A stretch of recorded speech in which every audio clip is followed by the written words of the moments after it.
nyuma yaho baraza inzoka ndazibereka nyinshi, unanaberetse n'indi nayo maze iminsi nkuye ku muntu ariko yanze ko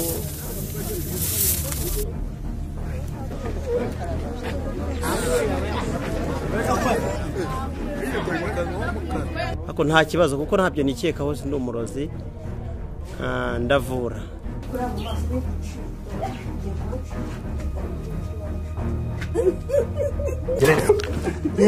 uyu seti wagira ngo ibyo akoresha wagira ngo niho abikomora. mbyumva data yambwiraga ko uriya mukobwa yitwa Nyirangabe yaje kurigita kubera agahinda yari afite aherekeje murumuna we agiye kurongorwa i Burundi.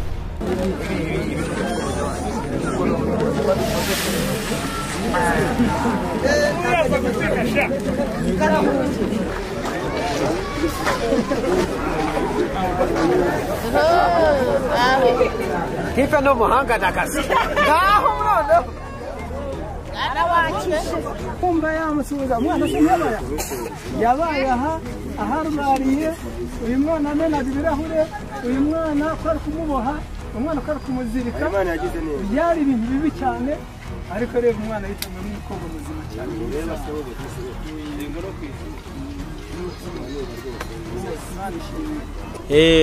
hari ikintu dukora kirenze kuba ari poromosiyo. Abantu bafite uburwayi bose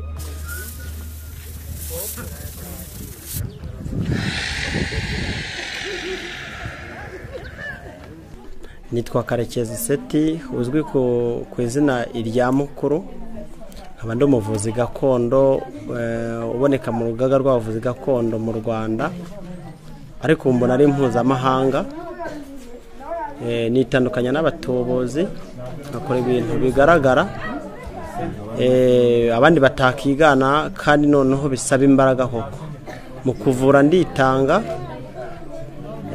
kandi nkagerageza gukurikirana ikibazo cy'umuntu, kuko iyo umuntu afite ikibazo ntumugerageze ikibazo cyamuzanye uba uri mu bashinyaguzi. Firimagisi igeze yansura, ariko mbere nimanaga amakuru na n'ubu ntabwo nkunda kubikora. Iransura irazinsaba ko nabaha ibiganiro, nyuma yaho ndabibaha, na nyuma yaho bakomerezaho, ariko nabona bakigaruka. Ariko nta kibazo kuko ntabyo nikeka hose ndi umurozi, ndavura.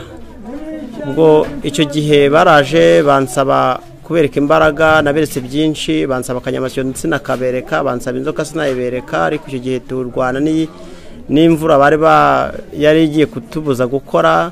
Nyuma yaho baraza inzoka ndazibereka nyinshi, unanaberetse n'indi nayo maze iminsi nkuye ku muntu ariko yanze ko mutangaza ngakuvuga n'itangazamakuru, kuko si byiza kugira ngo bavuwe atari yanakiragaragare. Ibyo ndumva ariko bimeze ku busobanuro bwinshi. Ndumva nta bintu byinshi nakagombye kuvuga, ku byinshi biba byivugira. Ziriya nzoka kenshi abantu babona kurwana nazo, ubundi urazitunze cyangwa nizo wadusobanurira uburyo ki ziboneka? Mu gisekuru bari bafite ubushobozi bwo kuba twakoresha inyabisambu, gukoresha iz'umuntu yoroye, ariko kugeza ubu ntabwo twe tuzoroye, ahubwo ni bimwe mu byo tuba twateguye aho babiteze babiroga abantu. Ariko unabona ari ibintu birenze kuko nkabibasangiza, kuko namwe muba mubinsaba. Ariko kuno munsi muje kureba umuntu waje kunshimira, ariko kuko ngo yishyuye amafaranga kuri we ngo ni menshi, kubera ko n'abantu bo mu cyaro batishoboye bagurishije uduka bagira gute bariyavuza. Bavuje ngo shehashika na hehe niba utari ahantu bitabona ari Karayezi, amafaranga barashirirwa. Ubu yari ku ishuri bamusabiye uruhushya. Ubwo nicyo kintu cyari kituraje ishinga kuba abishoboye bamufasha akiga akarangiza, ko nanjye nakoze ibyo nshobora ndamuvura arakira.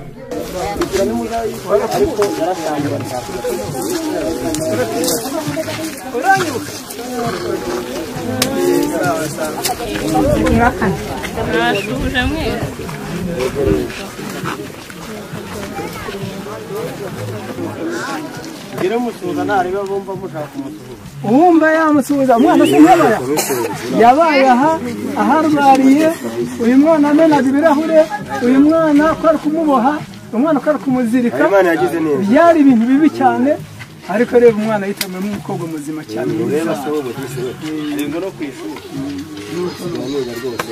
Imana ishimwe nanjye nta mwanya musuhuza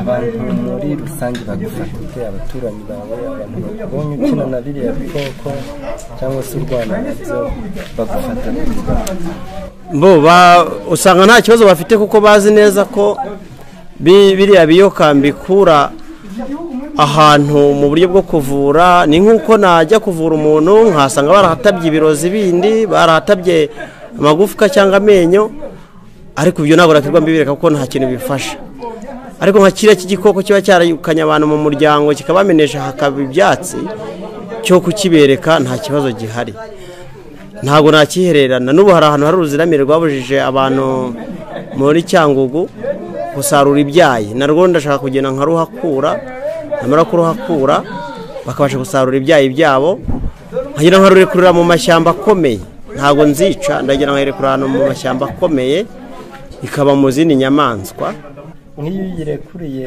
mu mashyamba ikagenda ntabwo ishobora kuba yagira abandi ijya kubangamira cyangwa uba wakemuye ikibazo burundu ibyo ni ukuvuga ngo ujya kukoroga arabaza akagutongera akoresha amazina yawe akoresheje n'ibirozi bye aba yarahawe n'uwabimuhaye nyine dusenya uwo mutongero tugafata ibyo bimandwa n'ibizimu byayihagurutsaga tukabiyikuramwo ikagenda ari inzoka isanzwe na buriya bura ntabwo bikirimo ariko urabona ifite amatiku menshi cyane nabwo hari imiti ngomba kubanza nkayiha bikayishiramo nkabona nkagenda nkayirekurira mu mashyamba akomeye adatuwe ikaba inyagasozi bisanzwe kuko n'abaroga bayiterereza bakoresha inyagasozi cyangwa izo boroye ariko n'umuntu uzi ko kwa sekuru zihari ndagira ngo azihamukurira uzi ko yaziciririye uzi ko hari ibintu yaciririye bibyara ibirumagurwa nk'ibyo nawe ndagira nkamufasha nkabihamukurira seti hari umusaza wigeze atubwira ati bakeka ko waba ufite ibisanira n'umwari wa musaza yewe nitwa Rwaburede Emmanuel navutse 1962 amateka y'uyu mwari mbyumva data yambwiraga ko uriya mukobwa yitwa Nyirangabe yaje kurigita kubera agahinda yari afite aherekeje murumuna we agiye kurongorwa i Burundi aza rero afite agahinda ageze aha niko kurigita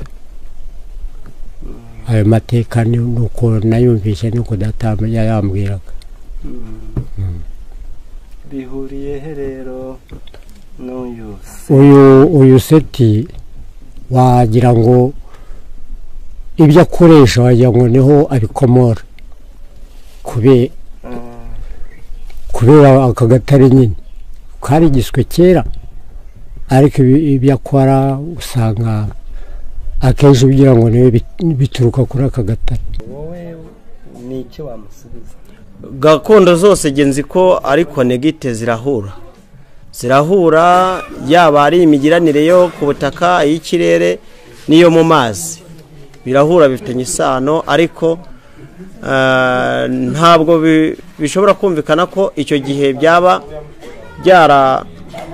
byarakoreshejwe ayo mateka y'umwari ntabwo ari gisa ari uko ndi gukora cyangwa se ngo nkore kuko yahari igitiye ariko ibintu byose birakura Ruganzu na Gihanga wahanze ingoma igihumbi byose biri kumwe n'umuco wa Kinyarwanda umuco tuwukura hamwe cyese uwutaye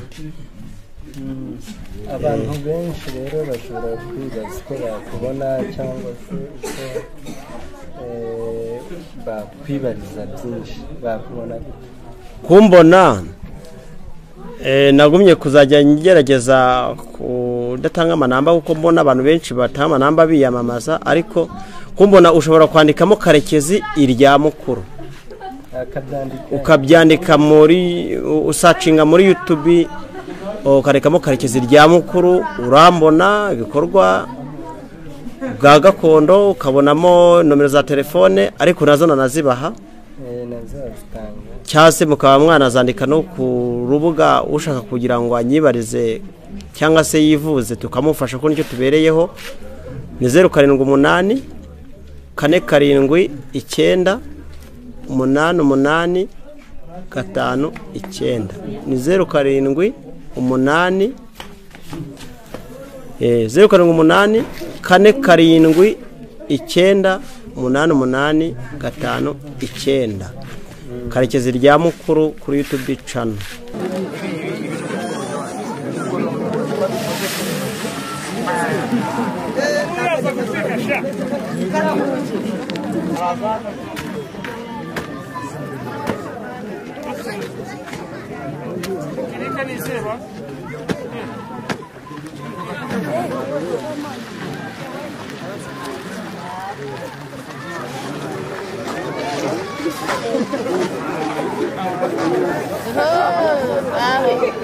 Kipe no muhanga nakasi.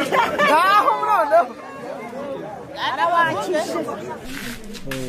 Reka tugushimire kandi uzakomeza gufasha. Hari ikintu dukora kirenze kuba ari promosiyo. Abantu bafite uburwayi bose bahereye ku itariki n'umusituri zingahe ku bantu babyibuka? Turi kuri 31 guhera ku itariki ya mbere bose bazamanuke umuntu yitwajije 3850 y'isuzumiro. Nitwera gusuzumira menshi. Yari umuntu uri mu mahanga atanga amadolari 35 akaduha amazina yiwe. Yari umuntu uri mu Rwanda aduha 3850 by'amanyarwanda. Kuko urumva hari kwambuka umupaka mu gisekuru kindi cyangwa se kwambuka umupaka mu bakurambere bahande b'abanyamahanga. Dusabiramo uburenganzira, niyo mpamvu aduburwa yisuzumiro gusuzumirayo. Abo bantu bose bemerewe kuvurwa bagakira nta mafaranga batanze, ariko nyuma yaho hari icyo bita gushimira. Ushimira uhereye ku 10,000 kugera ku 6,000,000. Tuzabavura kugeza uko kwezi kuzaba kurangiye uhereye ku tariki ya mbere. Tuzabavura ubashije aza ajya mu byumba bitandukanye. Inaha dufite amahoteli agakoresha icyumba cye nkamuvuriramo kuko nta bitaro twemerewe. Uza yivuza ataha akaza, abo bantu turabafasha, tuzabibakorera. Kandi nyuma yaho hazemo abantu b'intwari biyemeza ko nibakira bazagaragaza ko bakize.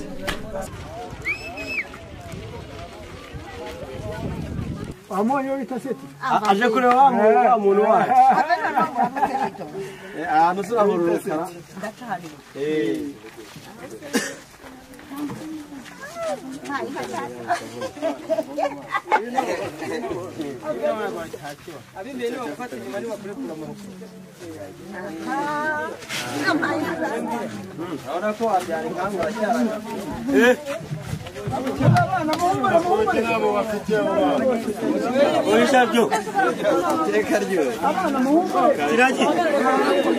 Yewe nitwa Yudita Mukamashyaka, ariko uyu mwana uko namubonaga bavuga ko yari ararwaye ibisatsi kuko pe amena ibirahure atera amabuye bagashyira mu nzu bagakinga amena kugira ngo asohoke, ariko igihe nari nzi ko atagomba gukira none ndabona yarakize yabayeho.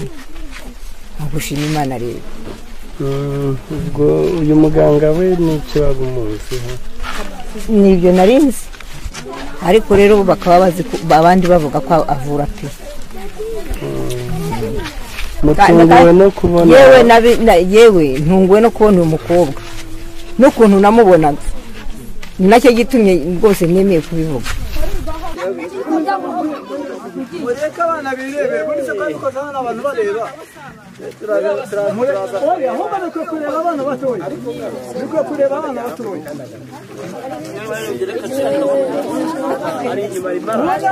Yewe nitwa Nkuziza Leonard. Icyo nzi kuri uyu mwana nanjye ni nkuriya mukecuru, kubera ko wabonaga ko nyine mbese ari umwana utari hamwe, akubita amakofi ibirahure akabimenagura, agasimbuka akirukanka, akareba umuntu ku jisho akirukanka. Nge ntanakubeshye narebaga nareba sete nkavuga ntibigibi ni uburyo ntabwo nakwemera ko uyu mwana azanakira ariko hano yanakoze n'ibintu ngiye kubera ko n'abanyamakuru mbese bahaje ba televiziyo imwe mu mateleviziyo ari muri iki gihugu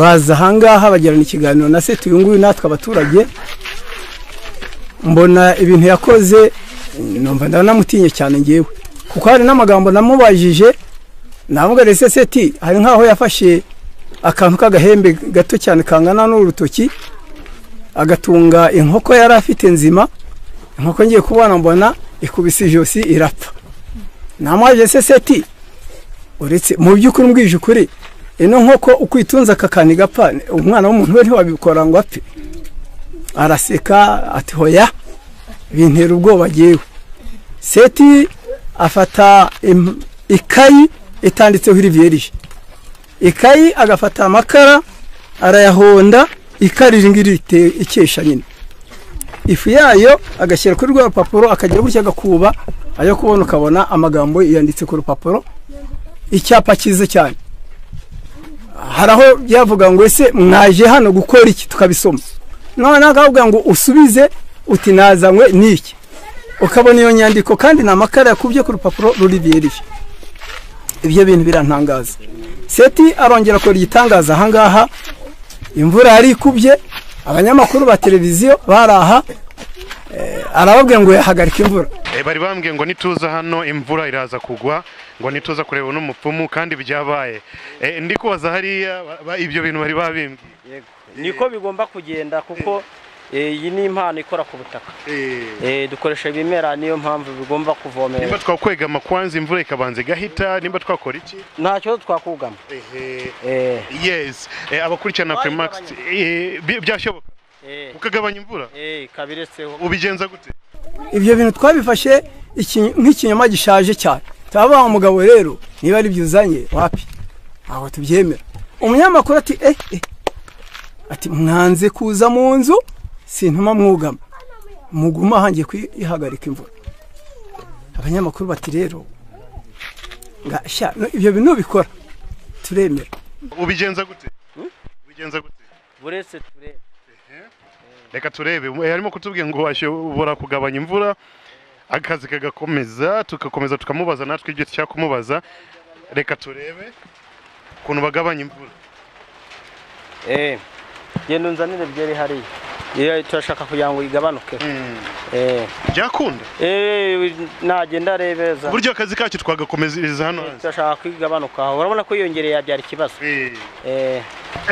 ibi bintu birashoboka mu by'ukuri kubakurikirana Freemax TV umupfumu arimo kutubwira ngo ajya kugabanya imvura kandi bari bambwiye ngo nujya hariya imvura iraza kugwa byabaye noneho harimo kutubwira ngo ashaka kugabana icyo kintu ugiye kwambara ni iki iri ni ikamba seti yahise agenda azana akantu urazi bino biti bitango abadamu baboha gashaje cyane kandi we nanjye ndakareba kano kantu ni kabi cyane agira gutya arangije akubika hasi akubitse imvura ari kubye ifite bijojo byatari binini cyane iri ni ikamba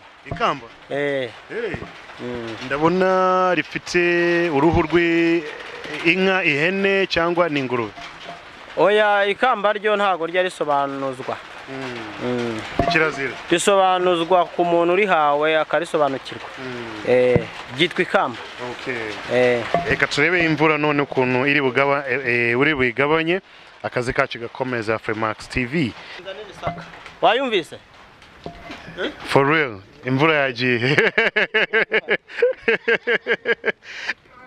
wabigenje gute ntabwo ubibonye ciriye kuri rampinga ndayubika imvura isige urayibona wapi ntabwo iri bwongeye kugaruka oya nigaruka irabara amahane buriya turahita tuyihunga imagine ibi bintu birashoboka kweri none ntabwo hari se nabibonye ubwo ndimo kwibaza ukuntu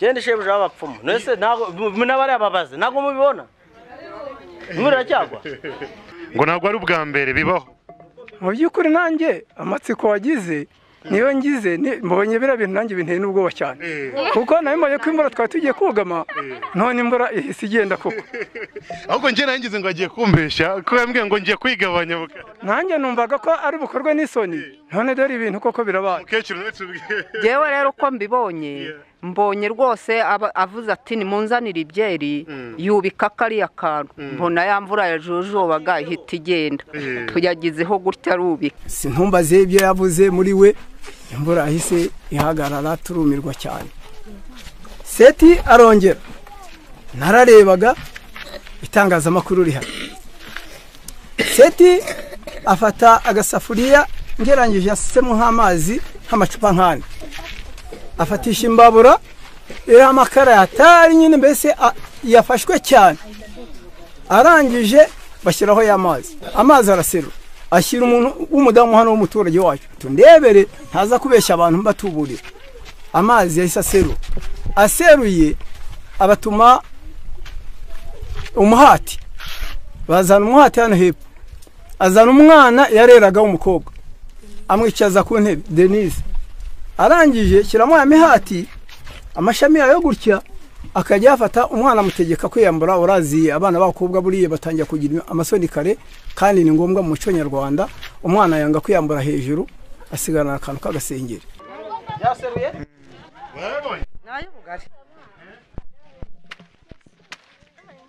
yashaka kutwereka iki kutwereka ko ibyo agiye kutwereka y'umajibwe arabikorera ku mwana we turavuga tutire n'itangazamakuru baramubwira ati wapi uyikoreho nawe ugiye gutwika umwana ati mundeke umwana yikiye ku rubaho arangije kozamo ya mihati igatogota yamaze agatogota ya mihati irimo akajya mukubita gutya umwana tukabara ntataka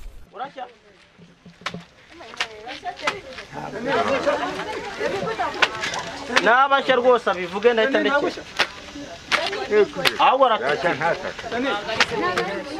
ndetse nk'iyaka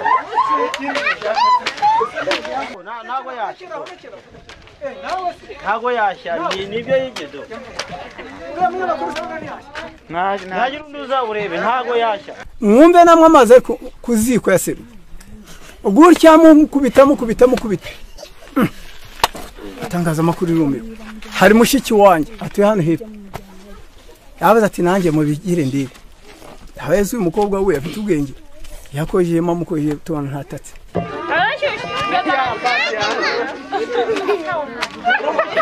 yafashe ibindi byibuka byose kuko ngiye no ku ikoranabuhanga nasohotseho n'ubu barimo baramfata amajwi n'amashusho nzasohokaho afata inkondo niba nibuka inkondo y'agacuma kuno umuntu akata agacuma ashaka kukondora azana amazi asukamo sinzi akantu yazanye utuntu tw'udufu amenamo muri ya mazi ngiye kubona mbona amazi araserura twese twararebaga gutya abantu bose barumirwa ni byinshi namubonyeho ahangaha Seti numva ndatinye cyane gusa ikintu namusabye uwo munsi atakoze ni inzoka bahoraga bambwira ipima ibiro 3 hano hari umunzani yishyiragaho bakayisangamo ibiro 3 uwo munsi yarabyanze nawe mfite amatsiko yo kureba inzoka ariko benshi cyane barazibonye ahangaha azifite mu ncamake ni byinshi navuga ariko muziho ariko ni bimwe mu byo nabonye uwo munsi ibyo mbatangarije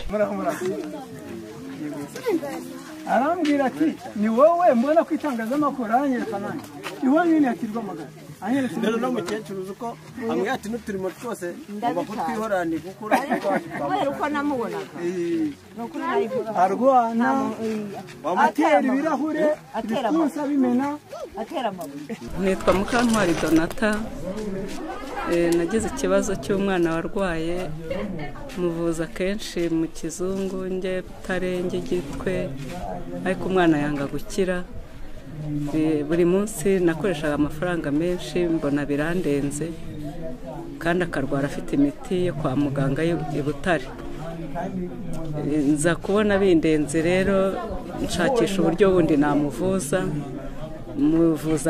mu kinyarwanda nagize amahirwe mbona umuntu umumvurira yitwa Karekezi Seti, ndamushima yangiriye neza cyane, yarankoreye ko yaritanze akora umurimo ntari nshoboye wari wananiye rwose. Imana ijye mumera umugisha, yangiriye neza kuko yaravunitse cyane, ariko yambereye imfura, ntiyandya ntiyambeshya, amvurira umwana. Ndashima Imana, umwana wanjye ni muzima, turi kumwe mu rugo, ni inkumi nta kibazo, ariko nakoresheje ubushobozi bwinshi, nkoresha amafaranga ndenze kandi nta kintu ufite, ndi umukene, kandi umwana aho akiriye ansaba gusubira ku ishuri. Yatangiye kurwara yiga mu wa mbere muri 9, arangiza akira uburwayi, abo batangiranye bararangije, yabumaranye imyaka 4. ubwo rero nkaba ngira ngo mwizo mbaraga natanze ntashoboye, niba hari umuntu w'umugira neza wangirira neza akamfasha rwose, kuko umwana aransaba kwiga kandi nta bushobozi mfite, nagerageje kumushyira mu myuga byo kugira ngo mwereke ko yakwiyumva mu bandi bana no gutinyuka abantu. Ubwo ari mu myuga, ariko abonye uburyo yiga agakomeza, yakomeza akiga, ariko nta bushobozi mfite. Mwe nasabaga ko niba hari umugira neza waboneka, natanga nomero yanjye ya telefone, hakagira umfasha cyangwa bamfasha, agakomeza akiga mfashijwe n'abagira neza. Nomero za telefone zanjye ni Tigo, ni 0722 35 34 638. Ndashima rwose Seti yarankoreye. Amazina n'inzira mutakoze Manuel. Ubwo mureba Seti rero ni muganga uvura abantu barwaye mu gahanga cyangwa se ndarwaye mu Seti aravura cyane. Ahereye kuri uyu mukobwa